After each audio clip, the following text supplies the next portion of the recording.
अस्सलाम वालेकुम जी, कैसे हैं आप सब। उम्मीद करती हूँ आप सब ठीक ठाक है और अल्हम्दुलिल्लाह से मैं भी ठीक हूँ। और अब तो ना तो मेरी आइज़ में ईचिंग है, ना स्वेलिंग है, और ना ही उसमें ना कुछ रैशेज़ वगैरह का कुछ भी इशू नहीं है। अल्हम्दुलिल्लाह अब मैं ठीक हूँ। एक्चुअली ना सब मुझे कहते हैं कि तुम्हें ना आइज़ में इन्फेक्शन वगैरह कुछ भी नहीं होता, बस तुम्हें ना नज़र लग जाती है और वो किसी ना किसी सिलसिले में ना नुमायाँ हो जाती है। तो खैर गैब का इल्म जो है वो अल्लाह पाक ही जानते हैं। तो मेरी तो कोशिश होती है कि कोई भी देखे ना तो माशाल्लाह लाज़मी बोल दिया करें। और मुझे सब ना बिल्ली बिल्ली ही कहते हैं कि बिल्ली आंखों वाली। खैर यहाँ पे ना संडे का व्लॉग है और यहाँ पे ना गेस्ट आ चुके थे, तो मैं ना उन्हें कोल्ड ड्रिंक वगैरह जो थी वो सर्व कर रही थी। तो आज की वीडियो में मैं आपके साथ शेयर करूँगी कि एज़ अ अनमैरिड गर्ल आप पे कितनी ज़िम्मेदारियाँ होती हैं और आपने उन ज़िम्मेदारियों को कैसे पूरा करना होता है, और ज़िम्मेदारी के साथ साथ आपने सेल्फ़ केयर सेल्फ़ इंडिपेंडेंट के लिए क्या कुछ करना होता है। अच्छा, सबसे एक बात जो है ना वो अपनी गिरा से बांध लें कि एज़ अ अनमैरिड गर्ल अगर आपके घर में कोई गेस्ट आता है ना, तो इस बात को यकीनी जो है वो आप बना लें कि आपकी जो मदर है ना वो गेस्ट के पास ही बैठी रहे और जो कुछ सर्व करना हो ना वो आप ख़ुद करें। और मेरी बहुत कोशिश होती है कि घर में जब भी कोई गेस्ट आए ना तो मम्मा ना गेस्ट के पास से उठ के किचन में ना आए, क्योंकि ना ऐसे एक तो अच्छा नहीं लगता। जो गेस्ट होते हैं वो स्पेशली एक तो टाइम निकाल के आपके पास आते हैं, तो उस सिलसिले में भी अगर ना आप उनके पास बैठे ना उनको टाइम ना दें और आप उठ के बार बार किचन में जा रहे हैं, आप किसी को गाइड कर रहे हैं ना, तो वो जो मामला है ना वो थोड़ा सा डिस्टर्ब हो जाता है। अच्छा, हमारी तरफ क्या होता है, किसी भी गेस्ट ने आना हो ना तो मम्मा पहले से मुझे गाइड कर देती हैं कि उससे पहले कोल्ड ड्रिंक सर्व करनी है और फिर चाय सर्व करनी है। और अगर खाने का टाइम है तो किसी गेस्ट को खाने का पूछना ही नहीं है कि आपने खाना खाना है कि नहीं, क्योंकि किसी को भी भूख लगी होगी ना तो वो कभी भी आपको डायरेक्ट नहीं कहेगा कि मुझे भूख लगी है या मुझे प्यास लगी है ना तो आप दो। तो मामा कहती हैं कि खुद ही टाइम देख के ना आप अंदाज़ा लगा लिया करो और वही चीज़ जो है ना वो सर्व कर लिया करो, चाहे अगले को तबीयत हो खाने की या ना हो। उसके बाद घर में रहते हुए आप किस तरह से ना सेल्फ़ इंडिपेंडेंट जो है वो बन सकती हैं, अर्न कर सकती हैं। देखिए, किसी न किसी में ना अल्लाह पाक ने कोई ना कोई हुनर जो है वो रखा होता है, सिर्फ उस हुनर को ना इम्प्लीमेंट करने की ज़रूरत जो है ना वो होती है। अब जैसे कि मेरे अंदर ना स्टिचिंग का था, लेकिन मुझे पता ही नहीं था। मैं 4 साल टीचिंग जो थी ना वो करती रही और माशाल्लाह से टीचिंग का जो प्रोफेशन जो है वो मैंने बहुत अच्छे से किया है और मुझे प्राउड फील होता है। लेकिन मुझे ये पता ही नहीं था कि मेरे अंदर ना स्टिचिंग का जो एक कीड़ा है ना वो उभर के है, लेकिन ना कभी मैंने उसको उजागर नहीं किया। तो अब माशाल्लाह से मैं स्टिचिंग कर लेती हूँ डेली। मतलब एक सूट कर लें आप, 2 सूट कर लें तो आपकी जो मंथली इनकम है ना वो एटलीस्ट आप 30,000 25,000 ना घर बैठ के आराम से 3 घंटे दे के ना आप इजीली जो है वो अर्न कर सकते हो। उस अर्निंग का मतलब ये नहीं होता कि आपने ना घर में जो है वो लगाने हैं, बल्कि घर में आपके पापा मम्मा भाई वो सब कुछ तो मैनेज कर रहे होते हैं। लेकिन इस सेल्फ़ इंडिपेंडेंट का मतलब ये होता है कि आप में ना एक वो कह लें अपनापन होता है कि हाँ यार मैं भी अपने हाथ से कुछ ना कुछ अर्न कर सकती हूँ। और जो ख़ुद के पैसों का जो आप कह लो ना चस्का होता है ना वो बहुत ही अलग होता है। और मंथली जो है कोशिश किया करें कुछ ना कुछ सेविंग जो है वो कर लिया करें।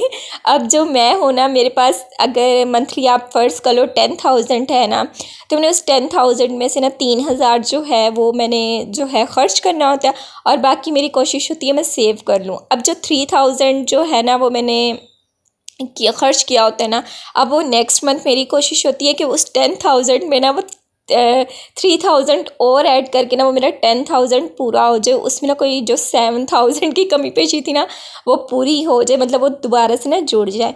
तो बस सेल्फ़ इंडिपेंडेंट का मतलब ये होता है कि अच्छे बुरे वक्त के लिए ना आपके पास कुछ ना कुछ जो है वो लाजमी होना चाहिए।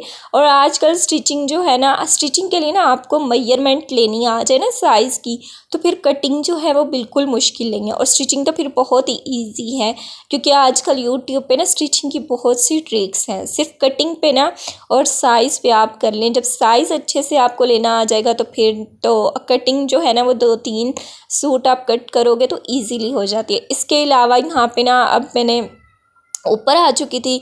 वीडियो रिकॉर्ड करनी थी क्योंकि सनलाइट में ना कपड़ों की डिज़ाइनिंग की वीडियो बहुत अच्छे से रिकॉर्ड जो है वो हो जाती है।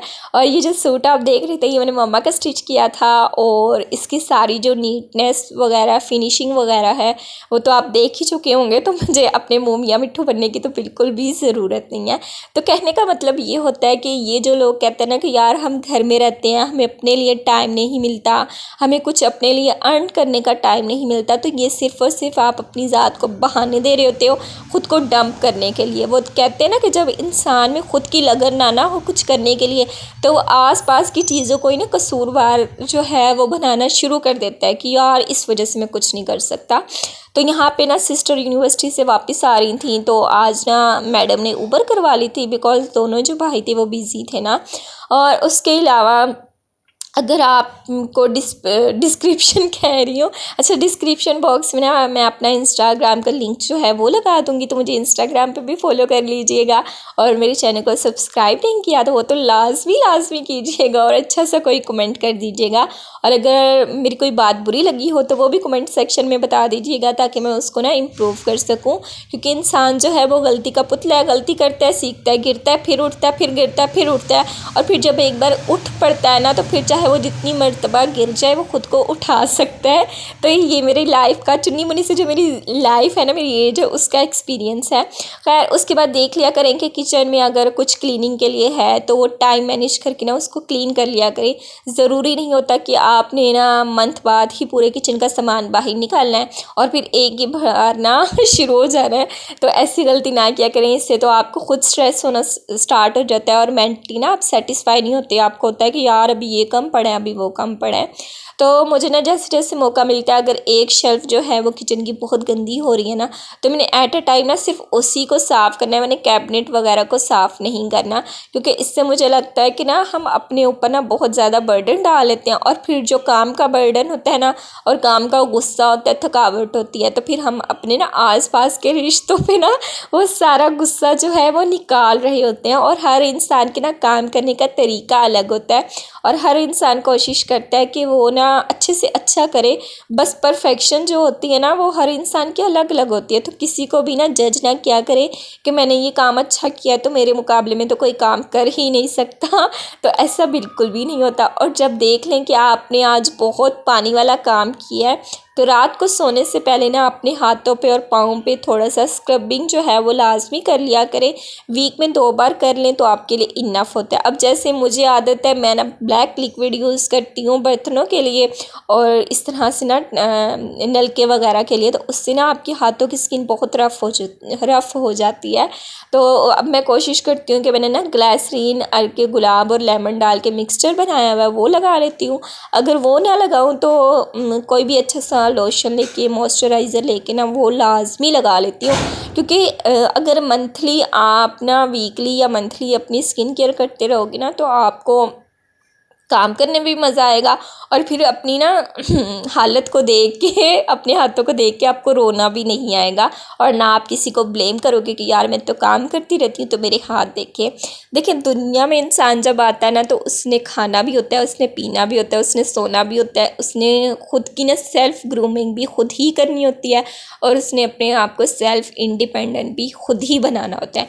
बजाय आप मंथ के 1 मंथ ख़त्म हुआ, आप देखो कि कोई आपको देगा, या आपने वो ख्वाहिशें मामा या पापा से करनी है कि हमें इस मंथ ये चाहिए ना, तो उससे अच्छा है कि आप मंथली इतना तो अर्न कर सको कि अगर आप मंथली अपनी कोई ख्वाहिश पूरी नहीं कर सकते तो 2 मंथ बाद नहीं तो 3 मंथ बाद तो आप अपनी एटलीस्ट छोटी चुन्नी मुन्नी सी ख्वाहिश जो है वो तो पूरी कर सकते हो ना। अब मुझे देख लें, मैं डेली ना दराज पे रात को विंडो शॉपिंग कर रही होती हूँ, और जो मुझे पसंद आता है ना मैं ऐड टू कार्ट कर लेती हूँ। और फिर जब मंथ का स्टार्ट होता है ना तो फिर मैं देखती हूँ कि इनमें से ना सबसे ज़रूरी चीज़ मेरे लिए क्या है जो मैंने लेनी है, तो फिर मैं उसका ऑर्डर जो है ना वो कर देती हूँ। ऐसा नहीं है कि एक ही बार आपके पास पैसा है तो आपने ना जो ज़रूरत की चीज़ें नहीं हैं वो एकदम से ले लेनी है, ऐसा बिल्कुल भी नहीं। और कोशिश करें अपने माइंड को ना थोड़ा बिज़नेस की तरफ लाजमी लेके आएँ। बहुत से बिज़नेस हो सकते हैं जो आप घर बैठ के कर सकते हो। अब जैसे मैं हूँ ना, मेरी कोशिश है कि मेरा ना दराज पे अपना ना एक स्टोर जो है वो ओपन हो जाए, लेकिन उसका प्रोसीजर अभी चल रहा रहा है और वो ना मैं पार्टनरशिप पे ही हूँ अभी, लेकिन ना अलग से ना मेरा स्टोर अभी वेरीफाई नहीं हो रहा, कुछ इशू चल रहा है क्योंकि वो ना न्यू यूज़र के जो अकाउंट है ना उनको वेरीफाई जो है वो दराज ना अभी नहीं कर रहा। और इसके अलावा फिर आप देख लिया करें कि कभी वीक में ना 1-2 बार तशरीफ़ ले जाया करें किचन में कुकिंग के लिए, क्योंकि मैं इतनी कुकिंग नहीं करती, क्योंकि हमारे घर में ना सालन जो है वो एक दफ़ा ही बनता है दिन में, चाहे वो रात को बने चाहे वो दोपहर को बने। सुबह के टाइम ब्रेकफास्ट होता है जो कभी मैं बना लेती हूँ, कभी मम्मा बना लेती हैं, तो इस तरह ना मम्मा पे बर्डन होता है ना मुझ पे बर्डन होता है, तो मिल बांट के ना हम काम कर लेते हैं। और देखिए ना ऐसा ही होता है जब हम अनमेरिड होते हैं तो हम अपने घर में तो मम्मा का बड़ा हाथ बटाते हैं, और कभी कभी मम्मा हमें कुछ कह भी देती हैं तो हम इग्नोर कर देते हैं या माजरत कर लेते हैं या थोड़ी देर नाराज़ होकर फिर राज़ी हो जाते हैं। कभी मम्मा हमें राज़ी कर लेती हैं, कभी हम मामा को राज़ी कर लेते हैं। लेकिन जब हम मैरिड हो जाते हैं तो वही बात हमें हमारी ना मदर इन लॉ कहती हैं, तो हम ना बड़ा बढ़ा चढ़ा के सोचते हैं कि यार इन्होंने मुझे ऐसा बोल दिया, इन्होंने मुझे वैसा बोल दिया। तो ये भी तो एट अ टाइम हम सोच सकते हैं ना कि यार कभी हमारी मामा भी तो हमें डांटती थी ना, तो आज अगर ये ना होती तो इनका बेटा हमें कहाँ से मिलता। यानी कि वो है तो उनका बेटा है ना। और एक देखना, एक माँ जो है वो हमें जन्म देती है और दूसरी जो माँ होती है ना वो हमें जीवन साथी देती है, तो दोनों की इक्वालिटी ना बहुत ज़रूरी होती है। और अपने माइंड में ये लाना कि ये तो मेरे शोहर की माँ है तो मैं इसकी खिदमत क्यों करूँ, या मैं इनकी बात क्यों मानूँ, या ये मुझे डांट रही हैं तो इनकी हिम्मत कैसी हुई, या मुझे कुछ समझा रही हैं। तो देखें जो समझाने का तरीका होता है ना वो सबका अलग अलग होता है। अब मेरी मामा का जो वे ऑफ टॉकिंग है ना समझाने के लिहाज से, मेरी मामा बहुत स्ट्रिक्ट है, बहुत ज़्यादा स्ट्रिक्ट है। मम्मा नहीं देखेंगी कोई सुन रहा है या किसी पे क्या असर पड़ रहा है, मम्मा ने ना जो मम्मा के दिल में है वही मम्मा की ज़ुबान पे है। लेकिन अब जैसे मेरे पापा है, मेरे पापा ने अगर हम चारों बहन भाइयों में से किसी को समझाना होगा ना, अलग बुलाएंगे, पहले कहेंगे कि बेटा आप अपनी बात बताओ कि आपकी बात क्या है, फिर पापा अपनी बात रखेंगे कि मेरी तरफ से ना या मेरी सोच से ये बात ना इस तरह होनी चाहिए। फिर मिल बैठ के ना इन दोनों बातों का ना दोनों पर्सन के बाद फिर एक नतीजा निकलता है। और ऐसा नहीं होता कि एक ही इंसान पे अपना फ़ैसला ना जो है वो थोप देना चाहिए। ऐसा बिल्कुल नहीं करना चाहिए। दोनों की ना रज़ामंदी के बाद आप किसी नतीजे पे पहुंचो तो ये बहुत ज़रूरी होती है। अब मेरी जो है, अब जैसे कल मैंने ना मूंग मसूर की दाल बनाई थी तो सबको बहुत पसंद आई। तो भाई ने ना खाना खाने के बाद ना मम्मा को आके कहता है, मम्मा जी आज तुसी सालन बड़ा ज़बरदस्त बनाया ना। तो मम्मा कह रही है कि मैंने नहीं बनाया, इरम ने बनाया। तो मुझे हुआ, मैंने कहा देखिए मैंने ख़ुद अपनी तारीफ़ नहीं की लेकिन ना घर वालों ने मेरी तारीफ़ कर दी। तो ऐसा होना चाहिए कि ना आप अपने आप इस लायक बनाओ कि आपको ख़ुद अपनी ना किसी भी लिहाज से तारीफ़ ना करनी पड़े, बल्कि लोग उठ के या घर वाले उठ के जब आपकी तारीफ़ करते हैं ना तो उसका स्वाद ही कुछ और होता है।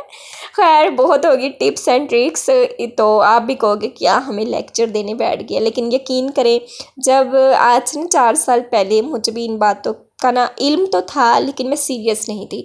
तब मैं सोचती हूँ कि काश मैंने वो 4 साल जो थे ना वो वेस्ट ना किए होते, मैं टीचिंग के लिहाज से ना कुछ और लाजमी कर रही होती। तो आज जो वो कहते हैं ना वो गुज़रा हुआ वक्त कभी हाथ नहीं आता, तो ये बचपन में हम ऐसे लिखते थे वक्त की पाबंदी का ना।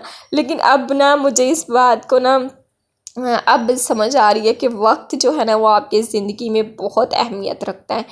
1 घंटा भी आपका ना टाइम मैनेजमेंट के लिहाज से इधर उधर हो गया ना तो समझिए आपकी डेली की जो जितने भी काम होते हैं ना वो सारे कोई ना कोई उनमें से ना एक काम या तो पेंडिंग पे चला जाता है या फिर आप करते हो तो बड़ा ही डिप्रेस्ड होके वो काम करते हो।